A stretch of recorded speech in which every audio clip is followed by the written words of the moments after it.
On Global TV News Express, Nigeria Security and Civil Defense Corps averts fire disaster in Kaduna, tanker accident. In business, Nigerian Communications Commission reveals internet usage surged to 973,455 terabytes in December. On the foreign scene, Los Angeles fires fully contained after burning for 3 weeks. And in sports, Ademola Lookman named in UEFA Champions League team of the league phase. Hello and welcome to all our viewers in Nigeria and around the world to News Express on Global Television, coming to you live from the nation's capital, Abuja. I am Queen Agaba. A quick reminder that Global Television is on DSTV channel 365 and free to air on Nigecomsat. The Nigeria Security and Civil Defense Corps has swiftly responded to a petroleum tanker accident at Guraka along Kaduna Expressway, deploying tactical teams to prevent a potential fire disaster and control the situation following the incident. The NSCDC immediately took action to secure the area and prevent fuel scooping, which could have led to a catastrophic explosion. This was contained in a statement signed by the NSCDC spokesperson, Babawale Afolabi, stating that the emergency response team was led by Deputy Commandant General of Operations, Philip Ayuba, who emphasized the core commitment to disaster prevention and public safety. The Association of Resident Doctors, Federal Teaching Hospital, Lokoja, FTHL, has renewed its plea to President Bola Tinubu and the Health Minister, Professor Ali Pati, to investigate the worsening conditions at the hospital, warning that it risks total collapse. During a peaceful protest held at the hospital, Dr. Olushola Baoku, the immediate past chairman of ARD, revealed that the hospital's doctor count had plummeted from 315 to just 43 due to poor working conditions. Baoku described the hospital as a slave camp under the leadership of the chief medical director, Dr. Latunde Alabi.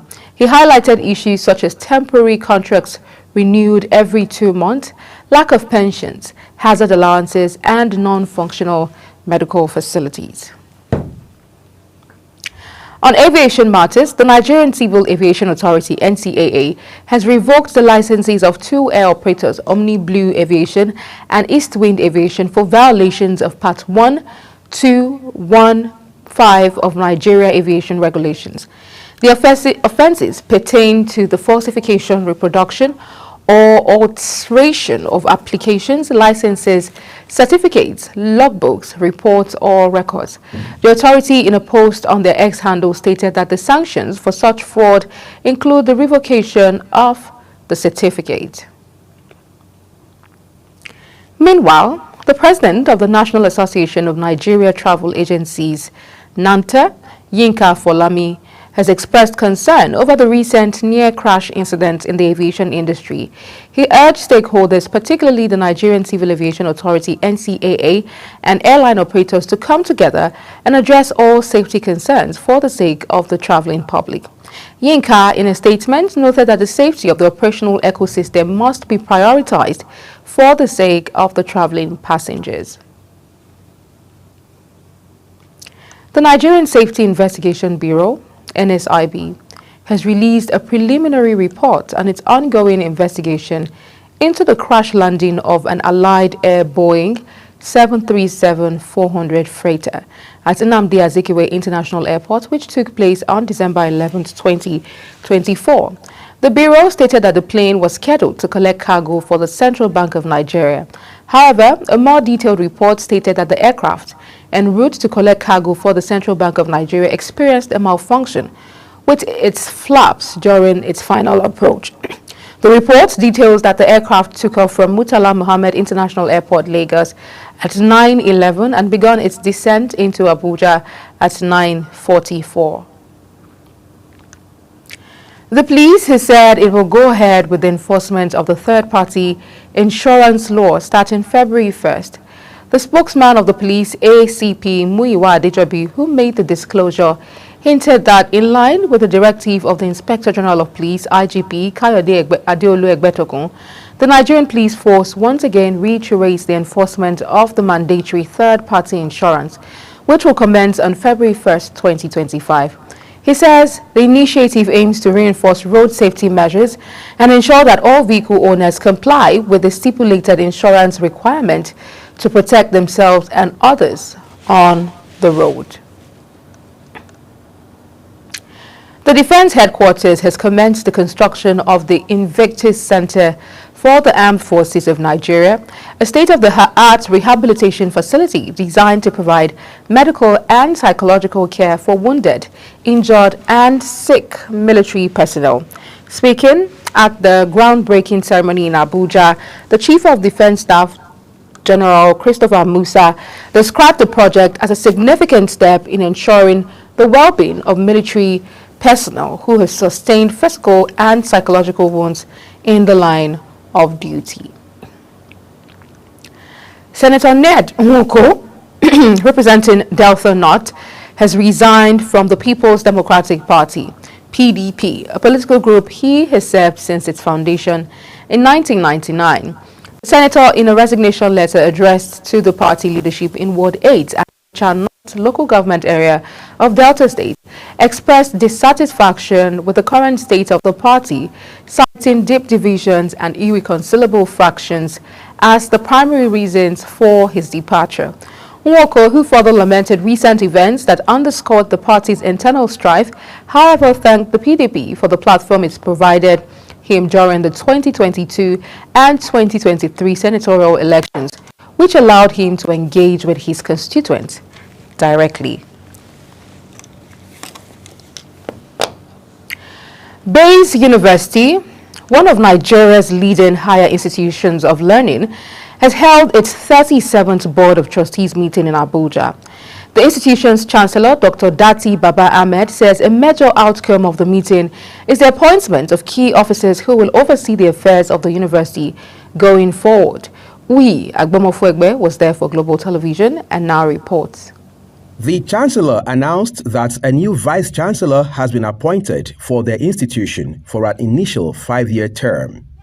It was unanimously adopted that Professor Jamila Shuara be appointed the Vice-Chancellor for Bayes University for a first 5-year tenure in accordance with the university law.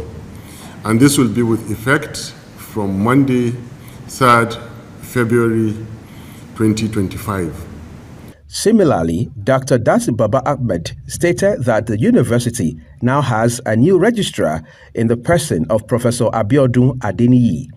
I am also to announce the appointment of Professor Abiodun Adeniyi as the registrar of Bayes University for the first time, and again is in accordance with the university law of Bayes University. The appointed officers share their thoughts on the appointments and make a commitment to continually drive the culture of academic excellence at the university. Bayes University is an institution that is a brand. It's synonymous with excellence. The job of the Vice-Chancellor is to open up new vistas, academic excellence, studentship, capacity building, quality of staff, quality of infrastructure, and community engagement.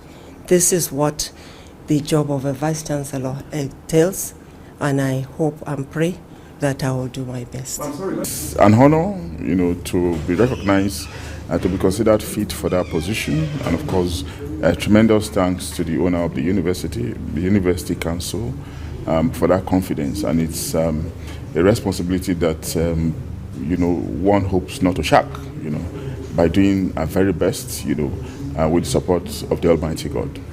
Dr. Mohammed Bello Waziri Dogo was also reappointed for a second term of 3 years as the Chief Medical Director of Bayes University Hospital. Uyi Agmofwegbe, reporting for Global Television News. Available evidence has shown that, among other factors, the influx of drugs, especially tramadol and other pharmaceutical products, are playing a significant role in violent extremisms across the Lake Chad region. At the third day of the Lake Chad Basin Governors Forum holding in Maiduguri, experts expressed the belief that curbing drug abuse and trafficking requires active collaboration and commitment among the Lake Chad region member states. Global Television's correspondent Idris Jibrin reports.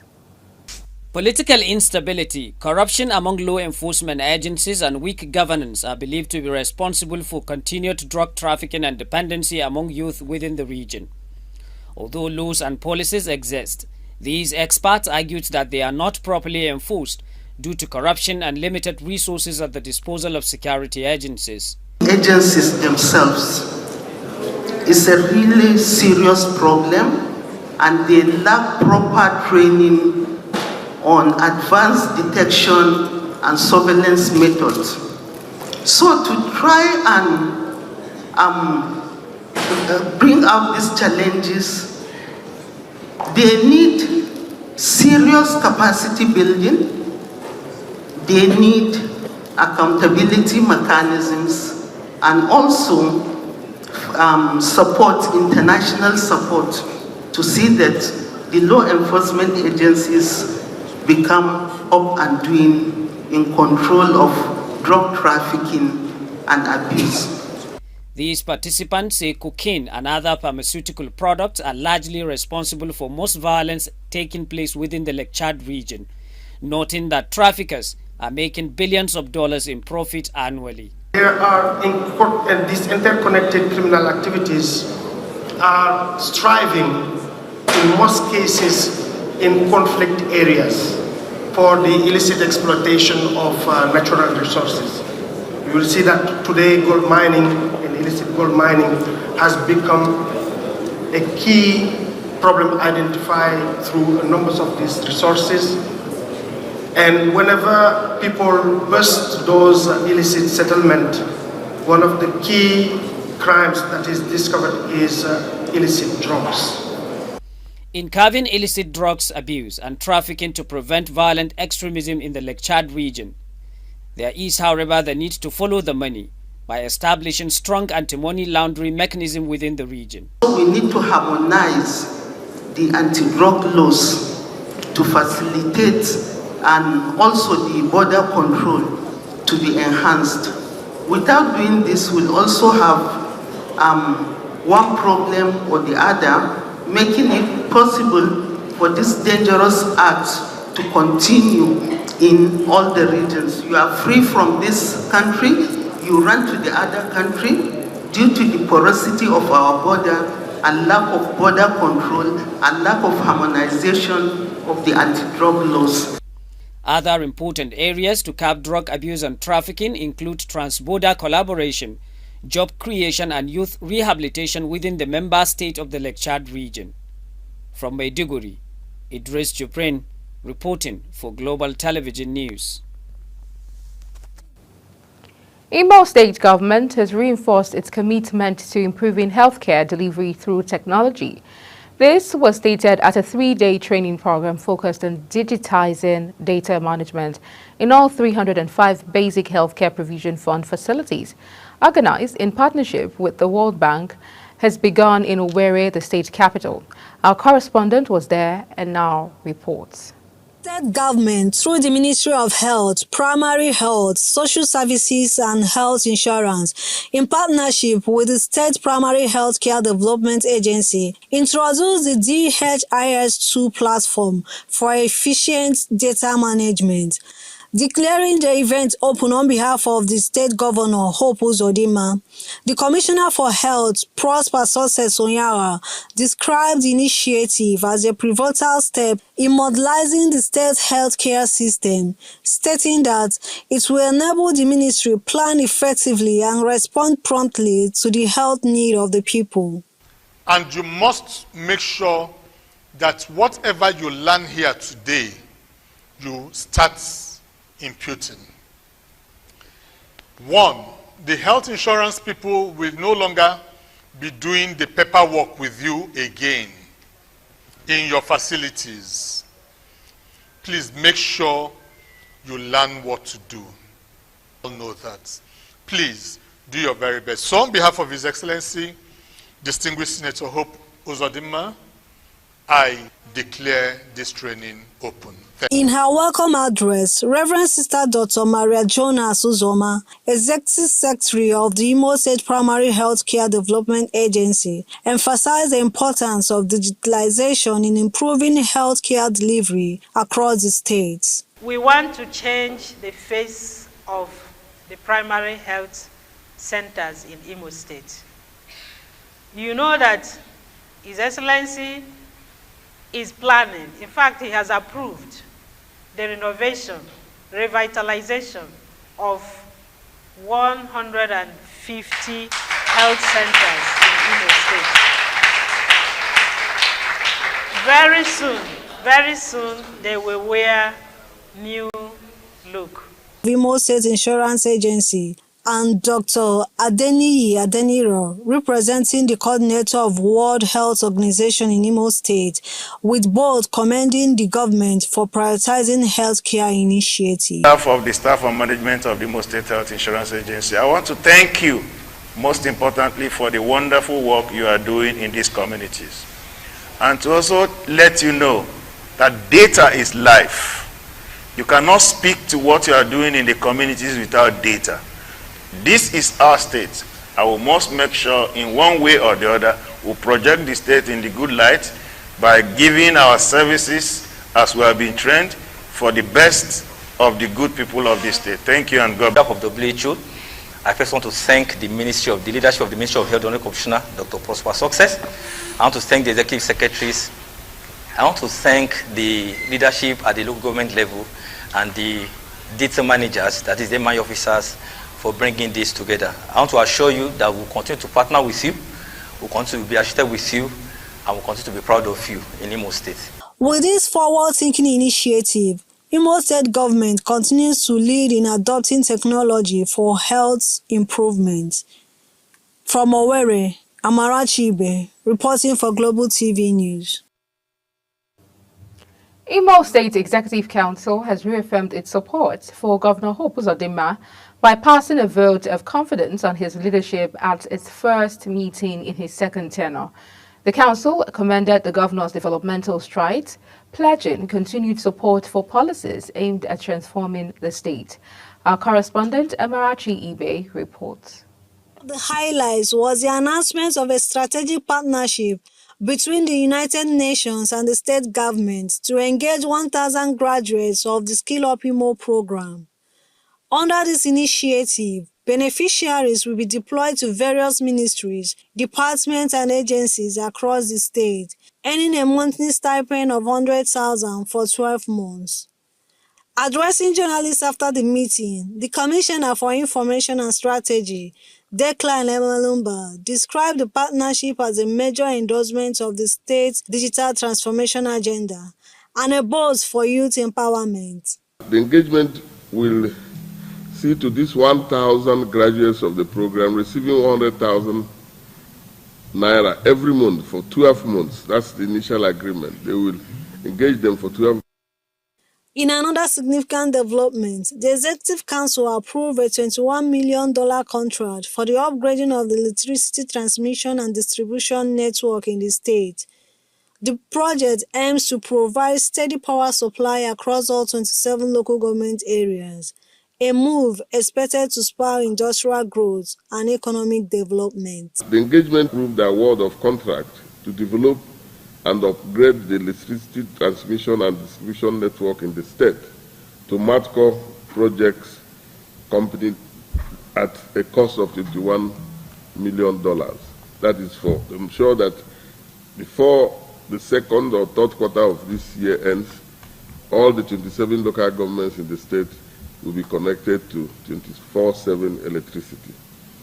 Other key decisions reached at the meeting include re-elimination of industrial and mining sites across the state, signing MOU with University of California and Silicon Valley formally approved of the Orashi Special Energy Free Zone in collaboration with development partners, a collaboration with Eastern West Management Company to enhance waste management service in the state. From Owerri, Amarachi Ibe, reporting for Global TV News. You're watching the live broadcast of the News Express on Global Television, coming to you from the nation's capital, Abuja. When News Express returns, jet carrying 6 crashes in United States suburb. We'll bring you details of this as well as foreign and sports stories right after the break. Please stay with us.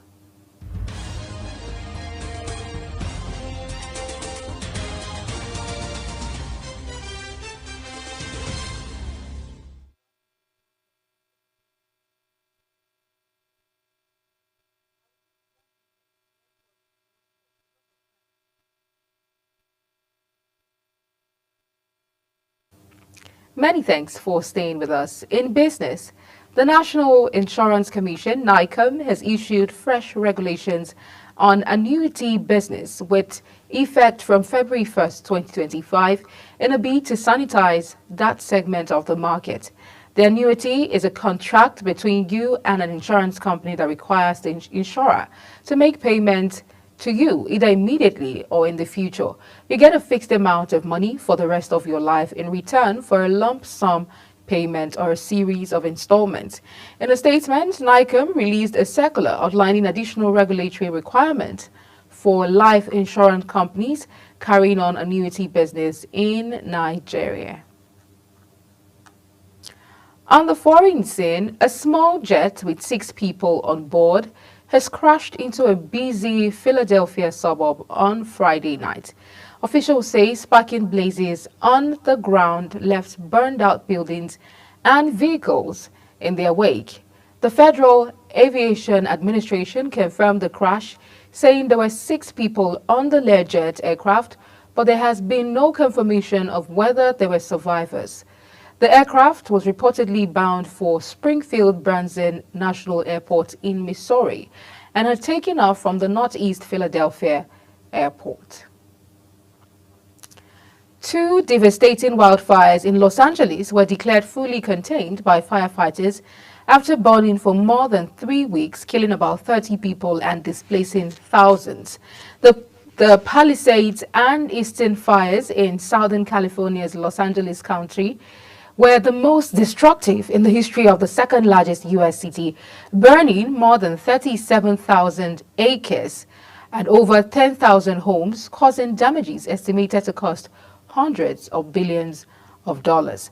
CAL FIRE, the state's firefighting agency, updated the figures on its website on Friday to show 100% containment of both fires, meaning their perimeters were completely under control. In sports, Atlanta forward Ademola Lookman has been included in Champions League team of the league phase despite not featuring in 2 matches. The reigning African Footballer of the Year was an unused substitute against Young Boys in November and didn't travel with the Atlanta squad to Barcelona for matchday 8 due to a knee injury he suffered at training. Lookman has been named in the Champions League team of the league phase following his outstanding performances against Arsenal, Shakhtar Donetsk, Celtic, VfB Stuttgart, Real Madrid and Sturm Graz. The Nigerian international netted a goal and registered an assist against Shakhtar Donetsk, replicating the achievement versus the Australian side while also finding the net against the German and Spanish teams. As we end the Global News Express, here's a summary of our top stories. The Nigeria Security and Civil Defense Corps has swiftly responded to a petroleum tanker accident at Guaraka along Kaduna Road, deploying tactical teams to prevent a potential fire disaster and control the situation. In business, data released by the Nigerian Communications Commission (NCC) has indicated that Nigeria's internet consumption reached 973,455 terabytes in December 2024, marking a 36.5% year-on-year increase. On the foreign scene, 2 devastating wildfires in Los Angeles were declared fully contained by firefighters after burning for more than 3 weeks, killing about 30 people and displacing thousands. And in sports, we told you Atlanta forward Ademola Lookman has been included in Champions League team of the league phase, despite not featuring in 2 matches. And that's it on Global TV's News Express. A quick reminder that Global Television is on DSTV channel 365, on Star Times channel 276, and free to air on Nightcomsat. Kindly follow us across all social media platforms using @GlobalTVNG and other handles now showing on your screen. I'm Queen Agaba. Thank you for watching and see you again.